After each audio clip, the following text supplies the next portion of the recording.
Alors bienvenue pour ce deuxième tutoriel de SolidWorks. Donc une fois que vous avez lancé le logiciel, vous arrivez sur l'interface ici et nous allons voir comment créer notre première pièce. Donc nous allons utiliser uniquement les deux onglets ici, esquisse et fonction. Donc on commence par une esquisse, c'est-à-dire par un dessin, et on va prendre par exemple un rectangle. Donc il suffit de sélectionner ici l'outil rectangle, de se mettre dans un plan qui soit de face ou d'ailleurs, c'est pas important pour l'instant.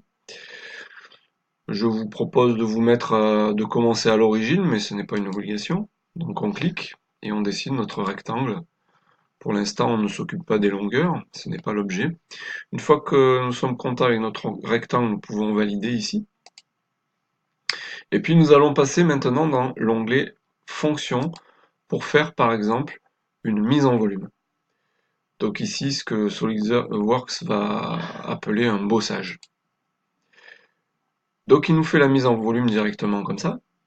Et vous voyez qu'ici, vous pouvez régler la profondeur du volume.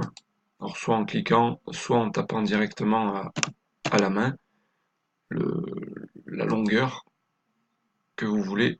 Et donc, une fois que vous êtes OK avec votre longueur, vous pouvez valider ici. Et vous avez donc votre volume qui est créé. Maintenant, revenons dans l'onglet esquisse.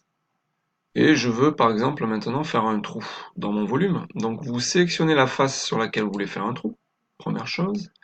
Ensuite, vous sélectionnez la forme de votre trou, donc je vais prendre ici un polygone, et puis vous positionnez votre polygone à l'endroit que vous voulez, sur l'orientation que vous voulez. Une fois que c'est OK, vous validez.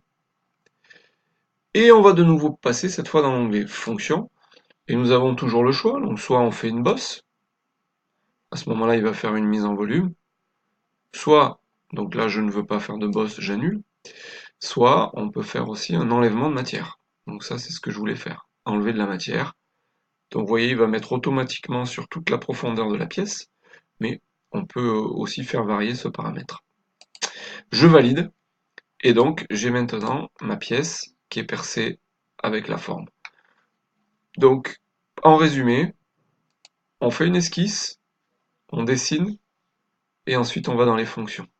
Alors au niveau des fonctions, nous avons plusieurs fonctions, hein, tout un tas de fonctions qui sont là, donc je vais vous en montrer quelques-unes. Par exemple, on peut faire un congé sur une arête, donc il faut sélectionner une arête, et puis faire soit un congé, soit un chanfrein. Donc moi je vais faire un congé sur cette arête.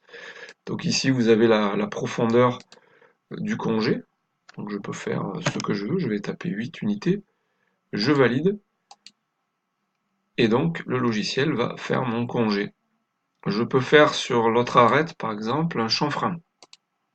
Donc je vais sélectionner la fonction chanfrein, et là pareillement, je peux modifier mon chanfrein ou pas.